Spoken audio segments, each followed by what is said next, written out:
Алып қашу құрбаны. Үшінші бөлім. Авторы Айдана Істілеуова. Достар, менің каналыма тіркеліп қойыңыздар. Мен алдағы уақытта көптеген қызықты аудио әңгімелер шығаратын боламын. Осы уақытқа дейін жинаған ақшасына анасына әдемі алтын сақина, қалғандарына киім сияқты базарлықтарын сыйлады. Сақинаны көрген анасы қуанып кетті. Алғаш рет менің қызым маған не ұнайтынын біледі өзі деп қуана сөйлеген Гүлжанның құлағына майдай жақты. Енді өзін бақытты санаған Гүлжан арада бір апта өтпей жатып, алып қашудың құрбаны болып, өмірі астаң-кестең шықты. Гүлжанды алып қашуға өз әпкесі көмектесті. Енесі қоярда қоймай, келініне ана сіңліңді туыс қайныңа ыңғайла деп қоймағасын, амалсыз келісті. Туыс қайнысы Ерден қарапайым жігіт, жұмысы техниканы ашып шашу, ауылдағы кісілерге сыйлы, бүкіл адамның көлігін жөндеп алғысын алатын. Ерден Гүлжаннан 8-9 жас үлкендігі бар. Қыздың көз жасына қарамастан көшпен келін қылып түсірді. Әпкесі де жанынан шықпай, қашанғы оқу деп жүресің, Ерден жақсы жігіт, әлі ақ бақытты боласың деп жұбатуда. Гүлжанның алып қашқанын естіген анасы қуанғаннан аспанға секірді. Тура өзі қызын оқытқандай келген қуғыншыларға: «Мына әкелгендерің аз, менің қызым оқыған, молырақ әкеліңдер, менің де ел-жұртым бар, ертең өсекке қаламын, әкелмейді екенсіңдер, қызымды әкеп тастаңдар», деп өз қызын саудаға салды. Олар да дереу қалың малды қайта толықтырып, ақыры анасының келісімін алып, Гүлжан әп-сәтте келін болды да қалды. Әпкесі де қоярда қоймай, үйіне әдейі шақырған болатын. Сол күнге әпкесіне әлі күнге дейін қатты ренжиді. Арада айлар өтіп, оқуы да жақындап келеді. Бастысы оқуымды оқимын деп қуанған Гүлжанды енесі: «Саған оқу не керек? Асырайтын байың бар, ертең ауылдың өсегіне қаласың, байға тиіп оқып жатыр деп айтады. Ешқайда бармайсың, одан да байыңа қара, бала ту, сенің міндетің сол», деп ұрсып тастады. Мына сөздерден соң Гүлжан есеңгіреп, дәрменсіз күйге түсті.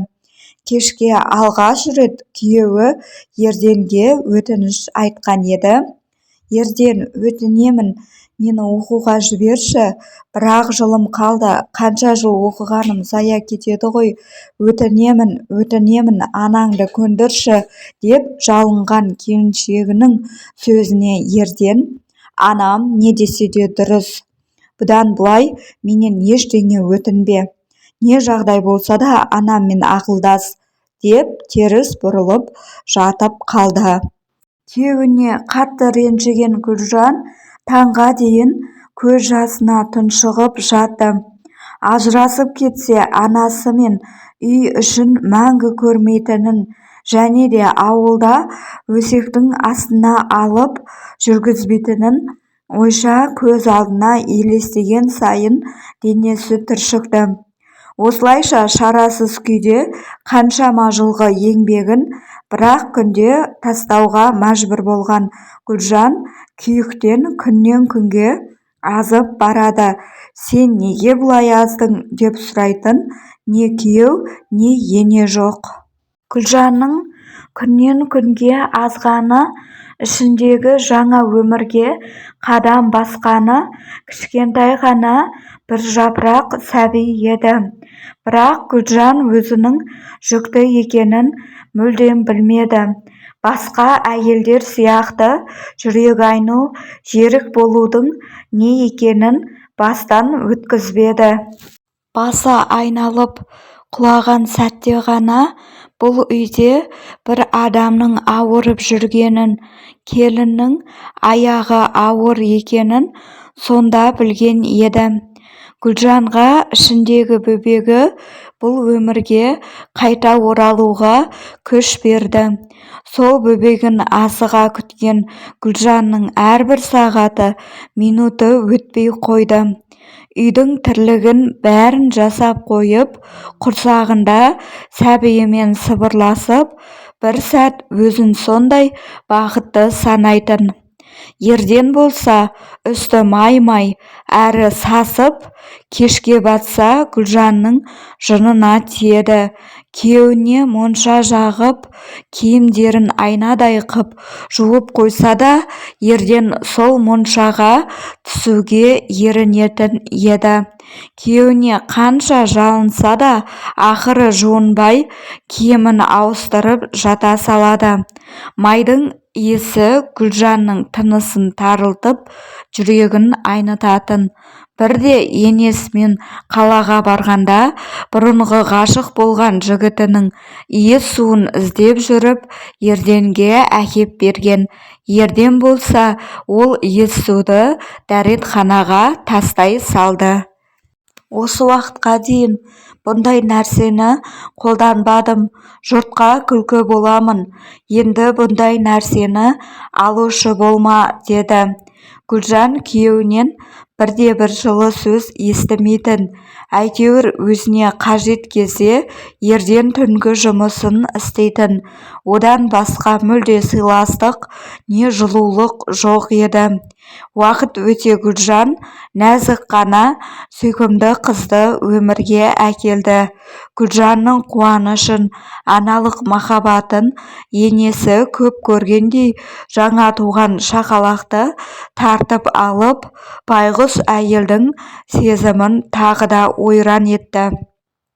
Енесі, сен қатын балаға сүт беріп жарытпайсың, түрің мынау, арып-азып тұрсың, әрі бірінші бала менің балам, сенің бұл баланы ұстауға да, жақындауға да құқығың жоқ деп, жаңа туған шақалақты қызғанып бермей қойды. Өмірге жаңа келсе де, туған анасы бола тұра, омырауын құшарлана ембей, жасанды ешкінің сүтін қоры кеткен сәби аурушаң болып өсіп келеді. Сәбиінің жылаған даусын естіген сайын жүрегімен қоса омырауы сыздаған Гүлжанның жанарынан жастары домалап жерге түсті. Шыны керек, енесі сәбиді өз бөлмесінен шығармақ түгілі, тіпті Гүлжанға бөлмеге кіруге тыйым салған. Омырауы қатқан Гүлжанды түсінетін жан болсашы. Жоқ, әркім өз күйімен. Енесі немересімен әуре. Ерденге бала да қатын да керек емес. Көліктердің жөнделгені, яғни жұмысы маңызды еді. Арада жылдар да өтіп жатты. Қызының қылығына іштей сүйсінген Гүлжан әлі де көтере алмай, оның үстіне омырауы қатқаннан безденіп, қайта-қайта ауруханаға жатып жүрді. Немересін қызғанып, әрі үйдің тірлігі өз мойнына қалған ене аузына келгенін айтатын. Жалғасы бар.